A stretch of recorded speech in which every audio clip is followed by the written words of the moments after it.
The global population has been growing at its slowest rate since the 1950s, falling under 1% in 2020. The latest projections by the UN show the global population may reach 8.5 billion in 2030 and 9.7 billion in 2050. It is projected to peak at around 10.4 billion during the 2080s and remain at that level until 2100. According to the UN, it took 12 years for the global population to go from 7 billion to 8 billion. In recent decades, fertility has dipped in many countries. Around two-thirds of the world's population lives in a country or area where lifetime fertility is under 2.1 births per woman, which is the level needed for no growth in the long term for a population with low mortality, according to the UN.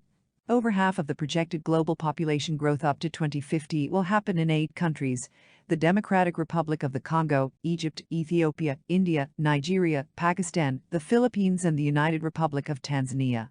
Reaching an 8 billion global population is an occasion to celebrate diversity and advancements, while considering humanity's shared responsibility for the planet. UN Secretary-General António Guterres said in the UN statement, "Having more people on Earth puts more pressure on nature, as people compete with wildlife for water, food, and space."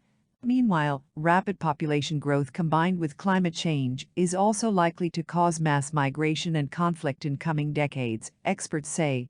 And whether it's food or water, batteries or gasoline, there will be less to go around as the global population grows. But how much they consume is equally important, suggesting policymakers can make a big difference by mandating a shift in consumption patterns.